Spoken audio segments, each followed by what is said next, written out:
کبھی آپ نے سوچا ہے ایک عورت اگر فائنینشلی انڈیپینڈنٹ نہ ہو تو کیا ہوتا ہے؟ کبھی باپ کی محتاج، کبھی بھائی کی نظر میں بوجھ، اور پھر شوہر کے رحم و کرم پر۔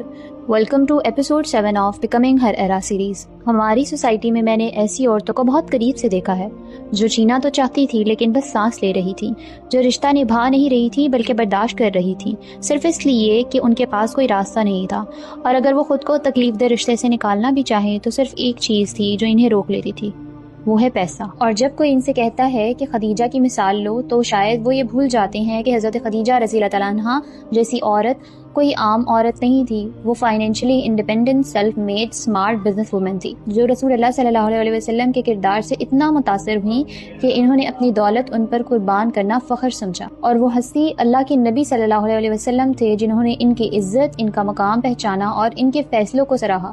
آج کے دور میں ہر کوئی محمد صلی اللہ علیہ وسلم جیسا نہیں ہو سکتا، اور نہ ہی ہر مرد خدیجہ جیسی عورت کو سنبھال سکتا ہے۔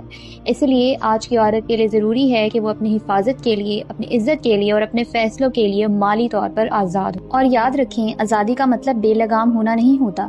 جب عورت کے پاس پیسہ آتا ہے تو اسے طاقت ملتی ہے فیصلہ کرنے کی، بولنے کی، چلنے کی اور چننے کی، مگر یہی طاقت اگر اس توازن سے خالی ہو تو عورت اپنی فطرت کھو بیٹھتی ہے۔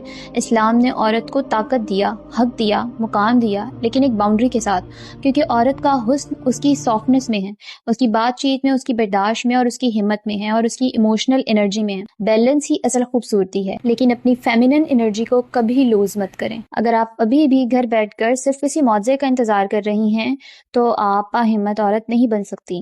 خود سے سوال کریں کہ کیا میں خود اپنے زندگی کا معجزہ بننے کے لیے تیار ہوں، کیونکہ آپ کے خواب آپ کو تب ہی ملیں گے جب آپ اپنے حال کو بہتر بنانے کے لیے کام کریں گے۔ جو عورت خود کے لیے کھڑی ہو جائے اسے دنیا کی کوئی طاقت نہیں روک سکتی۔ And this is your era to become that woman.